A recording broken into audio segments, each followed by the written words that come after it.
que j'adore. Jeudi 8 avril 1999, une nouvelle étude prouve que la ménopause masculine existe vraiment et qu'elle rend les hommes grincheux et paresseux au lit. Hey, c'est pas les deux nains de Blanche-Neige, ça, grincheux et paresseux au lit? Ah, zippity-doo-dah, zippity-yeah. Et à qui faire des dons pour aider les réfugiés du Kosovo? Si c'est quelqu'un avec une canisse et un dossard de la Croix-Rouge, donnez! Par contre, s'il s'agit de deux petits individus malveillants, sauvez-vous! Il s'agit probablement de grincheux et paresseux au lit, les deux nains de Blanche-Neige. Zippity-doo-dah, zippity-yeah. Ah, la magie de Walt Disney, vivement qu'on le dégèle! Bonne fin du monde, mesdames et messieurs. Tout d'abord, des nouvelles de moi. Ça va mal dans le monde. Il y a toujours quelque chose. Qu'importe.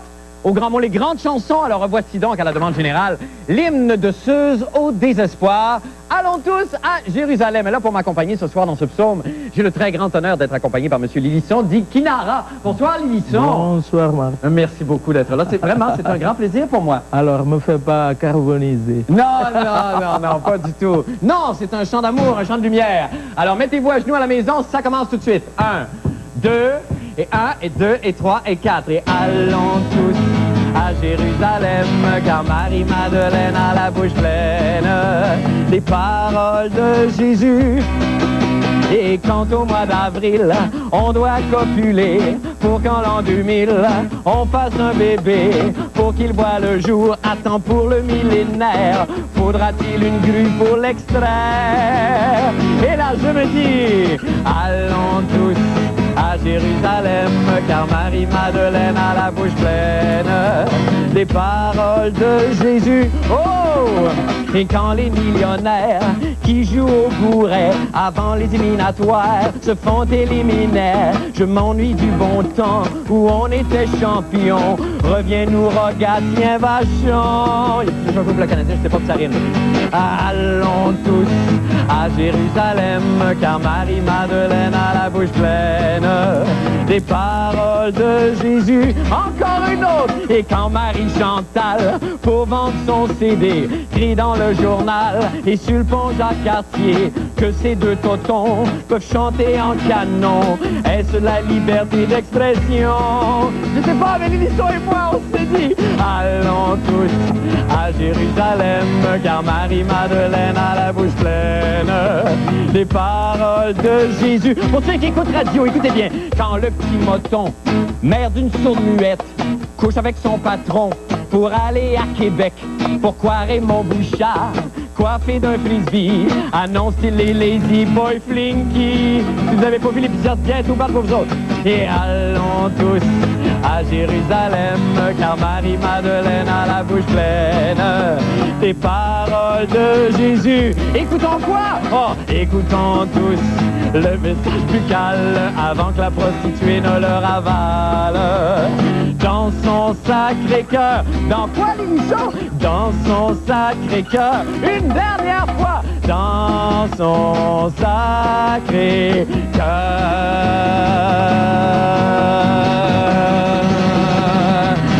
Oh mon Dieu, que c'est ça là! C'est bestial! Ah! Ça me fait mal là! Ça me fait mal là, Lilisson. Merci beaucoup. Merci infiniment. On se revoit pour la météo. Ça me fait plaisir. Ah, c'est très gentil. Oh non, restez là. Restez là, c'est trop le fun. Restez là. Maintenant pour les nouvelles de la fin du monde. Ah, c'est le fun. On va en faire un autre, OK? 1, 2, 3, 4. Quand un son of a bitch, appelé Milosevic, sème la terreur comme Adolf Hitler. Mobilisons-nous et donnons des sous. Je veux bien en donner, mais où? Oh, ça c'est joli. Jean-René Dufort nous explique justement les moyens les plus efficaces pour aider les réfugiés kosovars. On écoute. Merci. Voici un 5 $ que je désire donner aux réfugiés du Kosovo. Un 5 $ que se disputent une dizaine d'organismes. Comment choisir à qui le donner? D'accord pour aider les réfugiés du Kosovo, mais à qui donner nos sous? À la Croix-Rouge? À Oxfam Québec? À Care Canada? Au Centre canadien d'études et de coopération internationale? À Développement et paix? Au Journal de Montréal? à Médecins sans frontières ou à l'Armée du salut? Quel choix? Ben, mon cher monsieur, c'est celui que vous préférez. Si, selon vous, la Croix-Rouge est en mesure de bien faire son travail parce qu'elle a une crédibilité, une longue expérience dans ce domaine-là, vous allez probablement choisir la Croix-Rouge.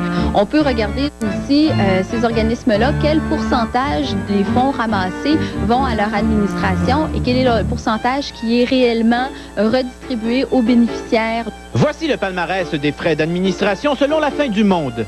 La Croix-Rouge, 15 % de frais d'administration. Centre canadien d'études et de coopération internationale, 15 % aussi. Développement épais, 8 à 15 % de frais d'administration. Médecins sans frontières, 13 % de frais d'administration, mais on vous propose aussi d'aller à une pièce de théâtre bénéfice pour 25 $. L'Armée du salut, 10 à 12 %, où on demande d'apporter aux différents magasins de l'armée des vêtements pour femmes et enfants, des articles de toilette et des ballons de soccer ou de basketball. On se demande pourquoi. Le Journal de Montréal, ils ne le savent pas. Et les moins gourmands, Oxfam Québec avec 5 à 9 % de frais d'administration et Care Canada avec 6 %. Bien, je pense qu'une bonne organisation qui font de la collecte, il faudrait que ce pourcentage-là soit en bas de 20 %. Et puis, il y a aussi l'obtention d'un reçu pour fin de charité. C'est très important, ça. Donnez donc en grand nombre à qui vous voulez. Ici Jean-René Dufort à Montréal. Eh bien, c'est une bonne nouvelle, Jean-René Dufort. On peut donner où on veut. On peut donner où on veut. Bon. Mais il n'y a pas simplement les frais d'administration qui peuvent influencer votre choix. Non. Parce que chaque organisme a un peu sa spécialité. Il y en a qui s'intéressent plus aux infrastructures sanitaires, d'autres qui s'intéressent plus à la santé. Donc, s'il y a un organisme qui vous touche plus que d'autres, vous pouvez quand même passer outre les frais d'administration. Et cela dit, les Québécois sont les plus généreux. Apparemment, on aurait dépassé le record, le nombre de dons même des autres provinces canadiennes. Ouais, mais le Québec est très émotif. Tu vois, on se pétait les bretelles parce que pour une fois, on est plus généreux parce que normalement, c'est les Canadiens anglais qui sont plus généreux que nous. C'est vrai. Mais non, on n'est pas plus généreux cette fois-ci. C'est parce que nos bureaux où on peut donner des sous ont ouvert 2 jours avant. Ah, OK, c'est juste à cause de ça. Ah bon, excusez-moi, j'étais parti, moi, sur une ballonne incroyable. Non, mais on est plus en avance. Ah, OK, d'accord. Mais ça reste toujours ça. On peut se péter les bretelles pour ça. OK, d'accord. Pour une fois qu'on est en avance économiquement sur les autres provinces. Mais soit dit en passant, c'est vrai que l'Armée du salut suggère d'apporter des ballons de football et des ballons de soccer, des ballons de basketball. Alors, je ne sais pas, en tout cas, peut-être ça peut aider dans les camps de réfugiés, mais je ne comprends pas pourquoi. Ben, écoutez, ils passent des longues heures, là. Il y a des enfants et des familles. Non, je sais bien. Ça a l'air des choses plus intelligentes. Oui, bien, c'est sûr que si on peut donner aussi des... rapidement, il y a des banques aussi. Il y a des points de chute dans les banques, je pense, on a appris. Alors, si vous avez... Est-ce que les banques, savez-vous si les banques se gardent une commission? Généralement, non. Généralement, peut-être un peu comme le Journal de Montréal, ça va être envoyé à un organisme qui, lui, va utiliser des frais d'administration. Mais en bas de 20 %, on peut considérer que les frais d'administration sont légitimes. D'accord, parfait. Merci infiniment, Jean-René. De rien. Merci beaucoup. Bonne fin de soirée. Nous allons faire une petite pause et nous revenons avec la fin du monde en bref. Restez avec nous.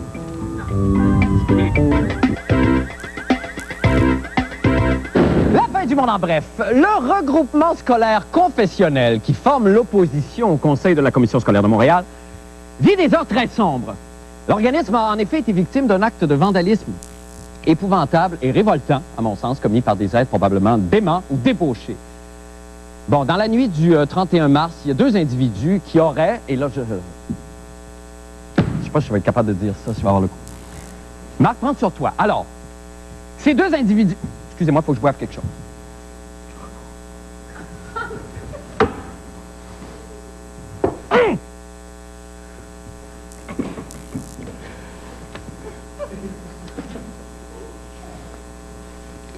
Les deux...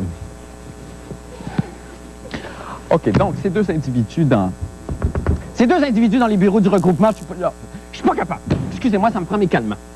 Hey, ça a jamais arrivé, ça. Ah, boy! Parce que c'est une histoire épouvantable. 2 secondes. Ah, ouais, 2. Bon! Merci. Alors, les 2 individus ont pris le panneau sur lequel était inscrit « Regroupement scolaire confessionnel ». Et là, ils ont scratché 2 lettres! Ce qui fait que depuis, l'organisme s'appelle le Regroupement scolaire confessionnel.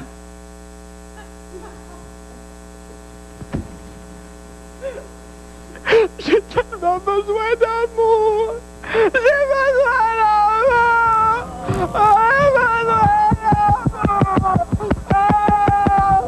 Eh bien, hélas, il semble que ce soit pas le seul méfait de ces deux dangereux criminels. Le reportage de Bruno Blanchet. En effet, la police croit que nous avons affaire ici à un dangereux maniaque ou une dangereuse maniaque qui subtilise les lettres pour une raison qu'on ignore encore. Ici, Jean Talon devenu Jatalon. De nombreuses lettres sont disparues de pancartes et affiches cette semaine. Ici, propriété privée ont été interdites. On a volé les R. Arrest-stop est devenu arrest. Cul-de-sac devenu cul-de-sac. Même les marques de commerce ont été attaquées. Pepsi devenu Epsi et Pessi. Belle devenu Bleu. Et que dire d'Escaillé, Oupape et Gicleux. La police de la CUM se perd en conjoncture. Mais on croit avoir certaines pistes, car avec les lettres manquantes, on a recréé les phrases suivantes. Goûte à ma guacamole, gamoisi la motte. Mais c'est moi assez froide. Et Yvan Martineau m'a mordu. En attendant, il sera défendu de fuir et on devra malheureusement aller aux Tillettes. Bruno Blanchet, à Montréal. Je trouve ça épouvantable. Bon, parlons retour d'âge. Alors, tout le monde connaît les symptômes de la ménopause, c'est-à-dire, évidemment, perte des cheveux, tonitruante flatulence, lévitation, apparition de la Vierge. On entend moins souvent parler, par contre, des autres manifestations de la ménopause que sont l'interruption des règles. C'est weird. C'est comme ça. Aussi surprenant que ça puisse être, des fameuses bouffées de chaleur aussi qui peuvent engendrer parfois des désagréments, on n'en entend pas parler non plus. D'ailleurs, notre correspondant à Milan, Fulvio Di Salvio, en reportage, a été en contact aujourd'hui même avec une femme qui venait d'être victime d'une bouffée de chaleur au volant de sa voiture. Est-ce qu'on a des images d'ailleurs de ça? On vous les montre.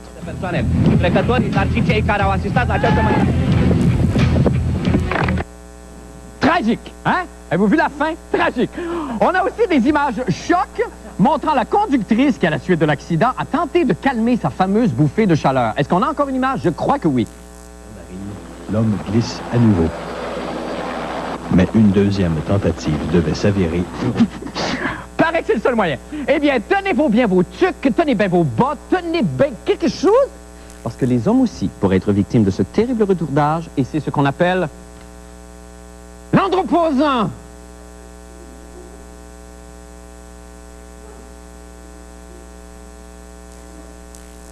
L'androposant!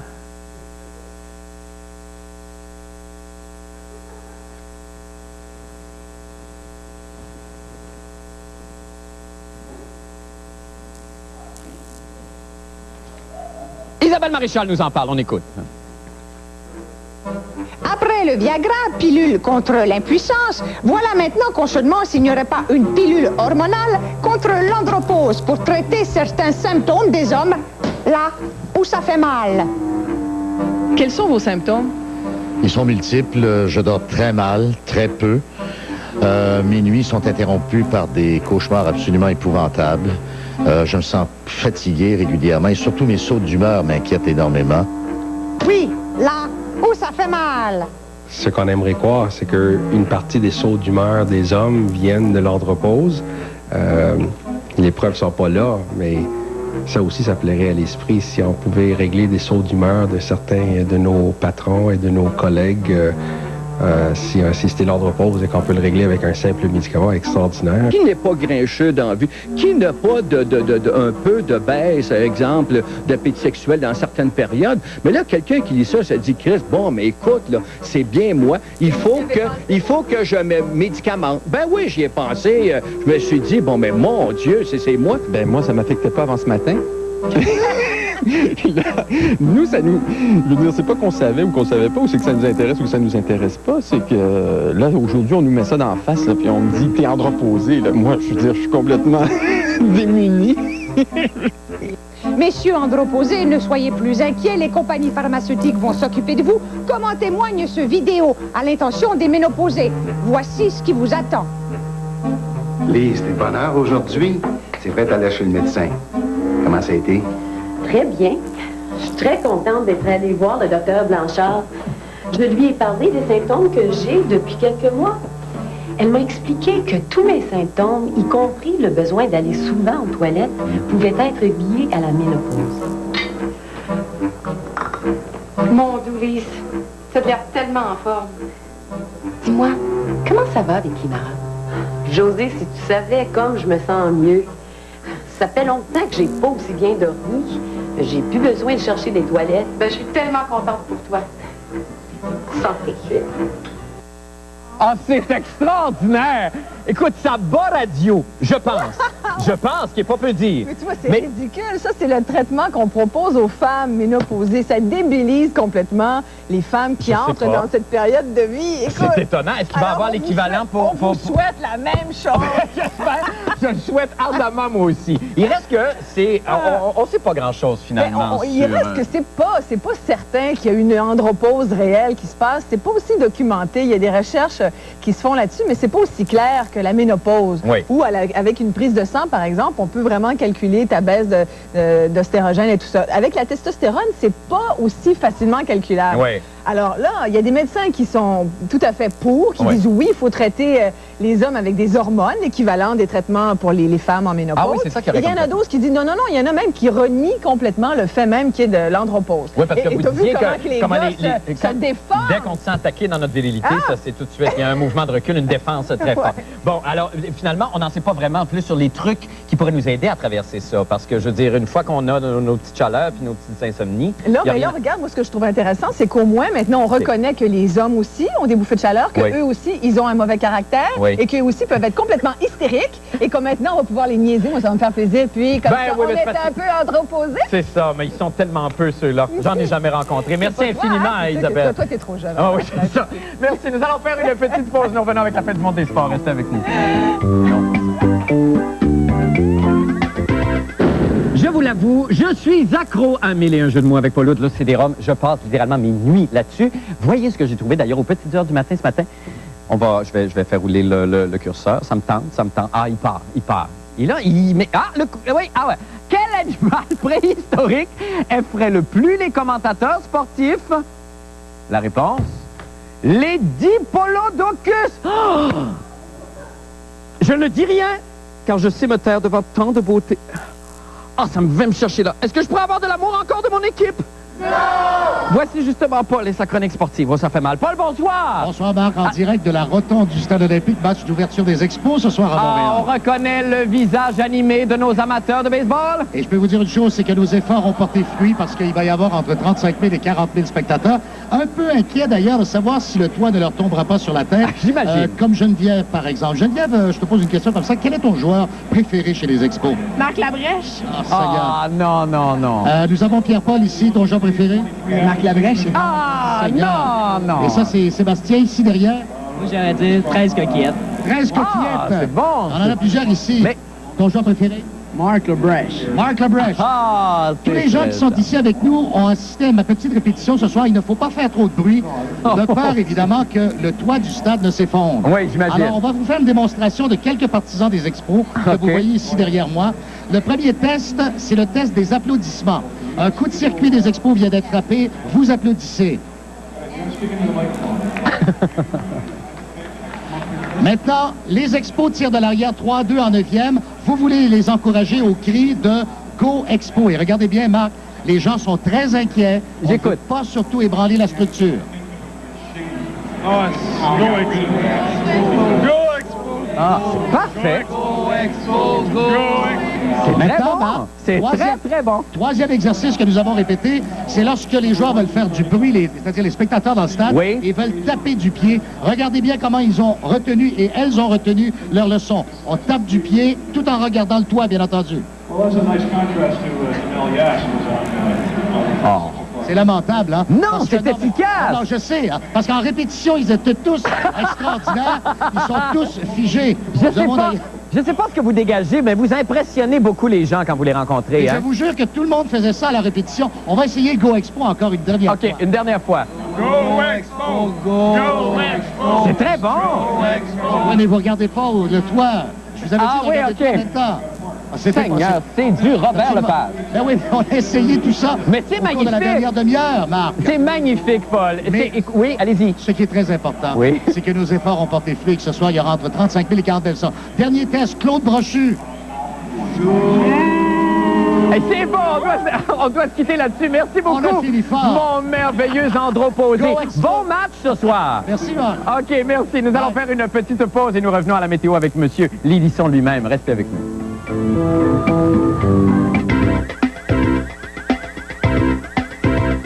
Quelle transition! Un coup d'œil maintenant au temps qu'il fera avec le météorologue amateur de la semaine directement de la Guinée-Bissau, l'auteur-compositeur-interprète Lélisson Dikinara, que j'ai mal prononcé hier, je m'excuse Lélisson. Je pense que j'ai dit Dikinara ou Kinara. Ça, c'est parce que je suis un amateur. Et ça, c'est votre famille.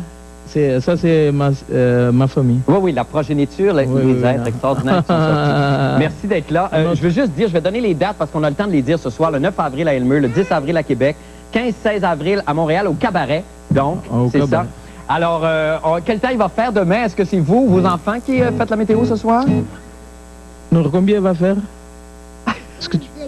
11 degrés. Aïe, aïe, aïe, avec la pluie, je pense. Et alors, Naël, combien il va faire? OK. 1 degré? Hey, on n'a pas le temps oh, de mon jouer. Dieu, on va geler, là. OK, ben on se termine en musique. Bye tout le monde, on se retrouve demain.